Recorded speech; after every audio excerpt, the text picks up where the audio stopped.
Hello everyone, welcome to my blog. আমি তনিমা, আপনাদের খুব স্বাগত আমার নতুন একটা ভিডিওতে। এখন আমি আমার আউলকে বাইরে নিয়ে গেছি। আমি প্রত্যেক দিন রাত্রিবেলায় ওকে বাইরে নিয়ে যাই যখন আমি খাওয়ার পর হাঁটতে বেরোই।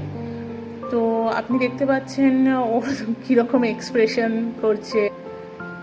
ও এরকম এক্সপ্রেশন দিচ্ছে তার কারণ ও অনেক কিছু আওয়াজ শুনছে আশেপাশে। আমি যেটা আর কি এটা এই ভিডিওর মধ্যে রাখিনি, আমাদের ক্যাম্পাসের মধ্যে অনেক উলফ বা যেটাকে আমরা শেয়াল বলি ও ঘোরে প্রচণ্ড।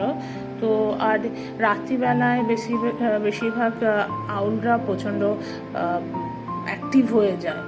তো দেখুন ও কীরকম আমার কাঁধের ওপর উঠে বসে গেছে। ওর একটু ভয় লাগছিল, মাঝখানে একটা ঝুন্ড অফ কী বলে শিয়ালরা ঘুরছিল, তো এই কারণে ও দেখে ভয় চোটেও আমার কাঁধের ওপর উঠে গেছে। কিছুতেই নামছে না, আমার চুল খাচ্ছে, কানেরটা এরকমভাবে দাঁত দিয়ে কাটছে।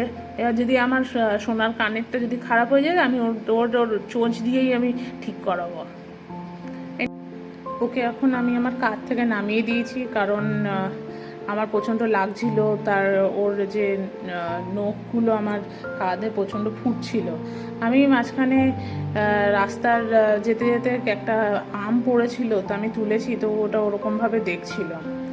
এখন আমার একটা বান্ধবী আমাকে জয়েন করেছে হাঁটার জন্য, তো ও বেসিক্যালি ভিডিওটা করছে। এখানে ও এরকমভাবে দেখছি তার কারণ আশেপাশে অনেক আউলও দেখতে পাচ্ছে, আওয়াজ করছে। তো বেসিক্যালি আউলদের আওয়াজ শুনে না একটু ভয় পেয়ে যায়। তো আমি তাও ওকে বাইরে নিয়ে আসি, আমি চেষ্টা করি ওকে বাইরে নিয়ে আসার, কারণ ওকে যতক্ষণ না বাইরের জায়গায় বা বাইরের কন্ডিশনের মধ্যে থেকে ওকে কোপ আপ করানো না শেখাবো, তারপর যখন ওকে আমি ছাড়বো তখন ও কাউর প্রে হয়ে যাবে। তো এটার জন্য আমি ওকে রাত্রিবেলায় নিয়ে বেরোই, কারণ রাত্রিবেলায় বেসিক্যালি আউলরা প্রচণ্ড অ্যাক্টিভ হয়ে থাকে। সারাদিন ওরা ঘুমায় আর রাত্রিবেলায় ওরা শিকার করার জন্য বেরোয়। তো আমার আউলও রাত্রিবেলা প্রচণ্ড অ্যাক্টিভ হয়ে থাকে। আপনারা ওর স্কিনে দেখতে পাচ্ছেন ওর লোমগুলো কত সুন্দর লাগছে না?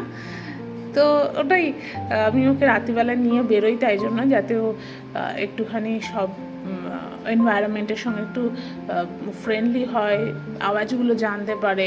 আর এখানে অনেক আশেপাশে আউল উঠছে, আমি দেখাতে পাচ্ছি না, তার কারণ আমার ক্যামেরা কোয়ালিটি অত ভালো না যে ওটা ক্যাপচার হবে, একটু দূরে আছে।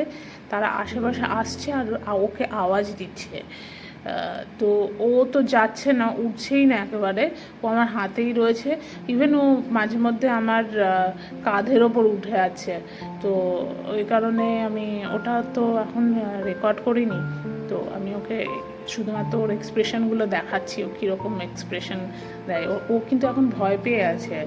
তো বাট তাও আমি ওকে নিয়ে বেরোই যাতে ও একটু নিজের মধ্যে ডিফেন্স ক্যাপাবিলিটিটা একটু আসে, কারণ ওর মধ্যে ডিফেন্স ক্যাপাবিলিটি একদম নেই। আমি যখন ওকে লাস্ট টাইম বাইরে নিয়ে গেছিলাম, তো তখন মানে এমনি একা ছেড়ে দিয়েছিলাম, তো অনেক আউস এসে ওকে আঘাত করেছিল, ডানাতে লেগে গেছিলো, ডানা থেকে রক্ত বেরোচ্ছিল। তো আমি কোনো রকমে ওকে ডেটল ফেটল দিয়ে ঠিক করেছিলাম, তারপরে ওকে হয়ে গেছিলো। 2 দিন পুরো ঘুমিয়েছিল ওটাকে ঠিক হওয়ার জন্য ওই ইনসিডেন্টটার থেকে। তো আমি ওই হাত দিয়ে দেখাচ্ছি যে ওপরের ওই দিকটাতে আউল রয়েছে, ও দেখেছে ওটা। তো এটাই আমি আমার বান্ধবীকে দেখাচ্ছিলাম। এখন ও নিজেও বুঝতে পারছে যে কিছু একটা আছে আশেপাশে। ও আউলের আওয়াজ শুনে সঙ্গে সঙ্গে তাকায়, কিন্তু যখনই ও শোনে আওয়াজ, তো তখনই ও আমার হাতের ওপরের দিকেও চলে আসে, আমার আশেপাশে চলে আসে। ওখানে বসতে চায় না, আমার ওইখানটাতে বসতে চায় না, হাতের ওপরটাতে, কারণ ওটা একটু এগিয়ে থাকে না। তো ওর ভয় লাগে যে ওখান থেকে যদি এসে ওকে কেউ আঘাত করে, তো আমার দিকে চলে আসার চেষ্টা করে, যাতে কেউ যেন ওকে আঘাত না করে। বেসিক্যালি ও আমাকে নিজের মায়ের মতন ভাবে, কারণ আমি ওকে একটু প্রোটেক্ট করি। তো ও আমার কাছে বেশি প্রোটেক্টিভ ফিল করে, তো তাই জন্য ও আমার কাছে এগিয়ে আসতে চায়।